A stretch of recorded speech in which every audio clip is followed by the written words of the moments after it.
We are back, we are bigger, we are bolder, and we are better than we were before. And I do promise that we are going to be giving you good content each and every week. So be sure to like, subscribe, and turn on the notification button on your computers, on your phones, and whatever device that you're using to subscribe to our channel.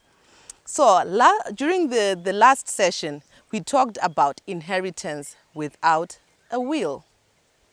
We talked about the pros and the cons. And I promise that on the next session, we're going to talk about inheritance with a will. So the question might come, what is a will? How do I draft a will? And how does a will function? So allow me to talk to you, and first of all, to define what a will is. Loosely, a will is a legal document which states the wishes of the deceased person. So put differently, when a person is still alive, he or she states that I want my property to be dealt in such and such a way when I die.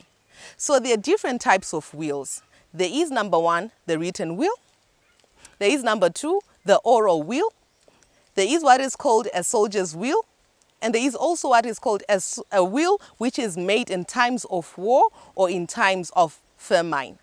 These wills have got different functionalities, and they also have different ways in which they are presented before the master of the High Court. So allow me first to tell you about the oral will. The oral will, by its name, is a will in which the deceased person would have told someone orally, the way that he or she wants the property to be dealt with upon his death. So by virtue of it being oral, an oral will does not encompass property which is of a high value. So which means a deceased person cannot bequeath his property using an oral will. The property which can be bequeathed by an oral will, number one, maybe cattle, maybe your household effects, maybe your motor vehicle if it does not exceed the amount of $10,000. And so which means automatically a house cannot be bequeathed using an oral will. So if a deceased person tells, for example, Mr. A tells his wife that upon my death, I want my house to go to my daughter. It means that after he dies, the master of the High Court will not regard that will as a valid will. So basically, he will be treated as someone who would have died without leaving a will behind. Then we have the other type of a will, which is the soldier's will. The soldier's will does not have strict formalities because this is a will which is made during times of war. So basically, the soldier would not have the time to properly design the will, properly go about following the formalities of a will, which we will talk about very soon.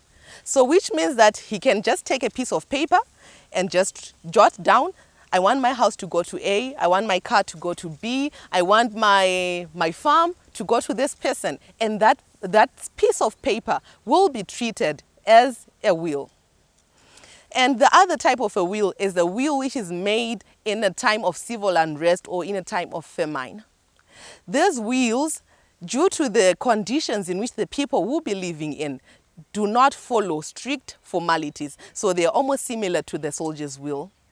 The other type of a will is the written will. This type of a will has got strict formalities which have to be adhered to in order for the will to be accepted as a valid will before the master of the High Court. So what are these formalities?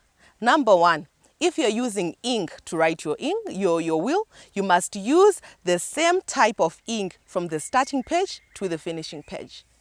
And if you're maybe typing your will, you must use the same font from the beginning to the end. You must use the same font size from the beginning also to the end, and you must also print the will using the same ink from the first page to the last page. And the other thing is that if you're writing the will using ordinary ink and your hand, it means that you must have the same handwriting from the beginning to the end. So which means that if you use different handwritings from the start to the end, that will be disregarded. The other thing is that once you have written your will, you've used the same ink, you've used the same handwriting, you've typed using the same font size and the same font type, it means that you have to initialize each and every page.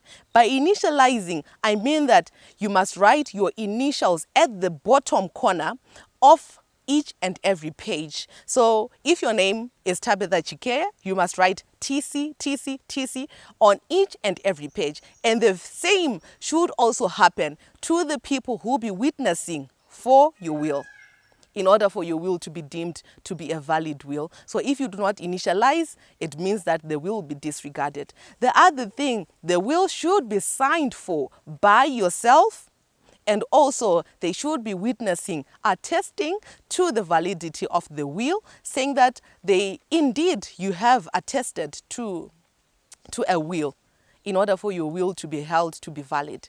So let's now say your will is valid. It falls under the purviews of the formalities of a will. What then happens? You die. The next question which now comes, can you disinherit your spouse in a will? That's the most crucial question which people ask. Can you disinherit your spouse? And can you make your will when you're still a bachelor, when you're still a spinster, and when you eventually get married? Does the will fall away or it does not fall away? So allow me first of all to address the first question. Can a will disinherit a spouse? The general answer is no. A will cannot disinherit a spouse. So which means that if you are married and you attest to your will and you disinherit your spouse to what legally he or she is entitled to, that will be deemed to be invalid. The other question is, to what extent then can we say you have not disinherited your spouse? Let's say I'm married to Mr. Chikeya. We've got multiple properties here in Zimbabwe. We've also have multiple properties around Africa and in the regions beyond. When Mr. Chikeya goes, the properties are registered under Mr. Chikeya's name, and he goes behind my back, or maybe we agree, and he says, I'm going to write a will. And in his will, he states that all my properties are going to go to my children, or are going to go to my relatives. And he leaves me with the matrimonial home.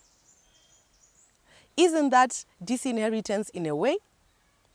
You might argue that it is disinheritance because the courts say that a spouse cannot be disinherited to what he or she is legally entitled to. And according to the Deceased Estates and Succession Act, it says that a spouse, the surviving spouse, is entitled to the matrimonial home and the household effects, which means that if we have an empire, Mr. Chikeya can also only give me the matrimonial home and can deal with all the other properties which we would have worked together to attain and then bequeath the property to other people. Which means essentially I have been disinherited from something which I am entitled to, but legally I do not have a say because I'm only entitled to the matrimonial home and the household effects. What of the other plots? What of the other properties which would have acquired together?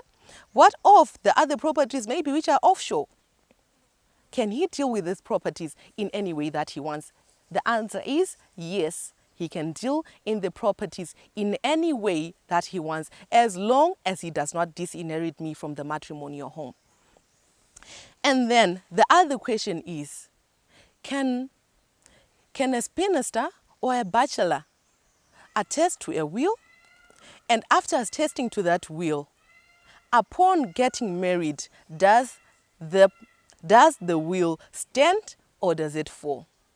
According to Section 16 of the Wills Act, it says that when a person who is not married attests to a will, and after attesting to that will, goes on to get married, that will falls away or it becomes void. Number one, if it is proven that before attesting to the will, this person knew that he wanted to get married. And if it can be proven that this will was attested to before getting married. So which means that maybe Mr. A can say, my spouse has since died, but in the near future, I want to get married. But after I get married, I do not want my property to go to the person that I want to get married to. So let me attest to a will before I get married. It means that that will becomes void. Or maybe we have our bachelors who say that, and I want to get married, but I bought property before I met this person who I want to start a new life with. And I want my property maybe to be given to my family in the event that I die. I want my property to go to my children, maybe in the event that I die. It means that if it is proven that you had contemplated marriage, that you will get married before you would have attested to that will subsequently falls away. So the next question which comes is, how then sound is a will? Is it really advantageous? Or is it not? So maybe you might be asking, does a will have to go through the normal way in which a person who would have died without a will has to do? Maybe you are asking, if I die and I leave my will, am I supposed to pay the executor's fee? Am I supposed to pay the estate duty? And am I supposed to pay what is called the master's fee? The answer is yes. When you die leaving a will, it only makes it easier for the master of the High Court to deal with your property, since it would be clear. But it does not absolve you from the different duties which you're supposed to pay. It does not absolve you from the different taxes which you're supposed to pay. So which means that maybe you have one property and you write that I want this property to be bequeathed to my spouse. I want this property to be bequeathed to my children. It means that the property might end up being sold if the children or the surviving spouse or your beneficiaries from your will fail to raise the 5%, which is the estate duty, the 4%, which is the master's fee, and the other 4%, which is the executor's fee, which means your people who you would have wanted to inherit from your estate would end up being disinherited when you would have left behind a will. So wills are good, wills are bad. It's up to you to decide, do you want to register a will? The advantage is that your property can be properly dealt with. The other advantage is that your your wishes will be met. But the downside is that you are still liable to pay the different duties which you're supposed to pay. You're still liable to pay the different taxes that you're supposed to be paying. So maybe the question that you now have is, if wills are not really to my advantage, how then should I deal with my properties? Tune back next week as I'm going to be proffering what I call the best solution in which you can protect your investments for generations and generations to come. I hope you still have a pleasant day. Goodbye.